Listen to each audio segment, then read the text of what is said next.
ইনকিলাব ইনকিলাব। শহীদ শরীফ ওসমান বিন হাদি হত্যার বিচার দাবিতে উত্তাল হয়ে উঠেছে রাজশাহী। রোববার দুপুরে বিচারের দাবিতে রাজপথ দখল করে নেন বিভিন্ন স্কুল, কলেজ ও বিশ্ববিদ্যালয়ের শিক্ষার্থীসহ রাজনৈতিক দলের নেতাকর্মীরা। রাজশাহীর তালাইমারি মোড় এবং রাজশাহী বিশ্ববিদ্যালয়ের প্রধান ফটকের সামনে মহাসড়ক অবরোধ করায় স্থবির হয়ে পড়ে যান চলাচল।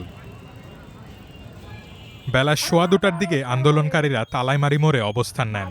দড়ি বেঁধে এবং বেঞ্চ ও ইট দিয়ে রাস্তা বন্ধ করে দেওয়া হয়। দীর্ঘ সময় রাস্তা বন্ধ থাকায় সাধারণ যাত্রীদের পোহাতে হয় ভোগান্তি। এই অবস্থান কর্মসূচিতে অংশ নিয়ে ক্ষোভ প্রকাশ করেন রাজশাহী জেলা এনসিপির সাংগঠনিক সম্পাদক মোহাম্মদ নাহিদুল ইসলাম।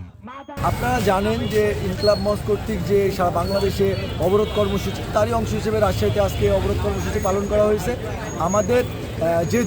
আমাদের দাবি একটাই, যে যতক্ষণ পর্যন্ত না ওসমান হাদি ভাইয়ের হত্যাকারীদেরকে প্রকাশ্যে নিয়ে আসবে এবং এই হত্যার সাথে যারা জড়িত আছে, যারা পেছনে আছে, যারা ইন্ধনদাতা, যত শক্তিধরী গডফাদার হোক না কেন, তাদেরকে অতি দ্রুততার সাথে বাংলাদেশের মানুষের কাছে তাদের মুখ উন্মোচন করতে হবে।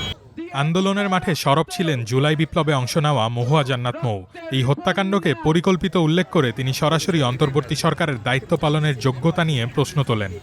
আমাদের যারা জুলাইয়ের সামনের সারির যেই নেতারা যারা ছিল, তাদের দেখে সাধারণ স্তরের মানুষ পর্যন্ত রাস্তায় নেমে আমরা গণঅভ্যুত্থান ঘটিয়েছি।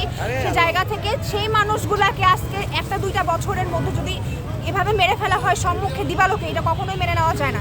এটা পুরোটা ইন্টারিম সরকারের গাফিলতিতে ছিল। আন্দোলনকারীদের দাবি, শহীদ ওসমান হাদির খুনিদের অনতিবিলম্বে আইনের আওতায় আনতে হবে।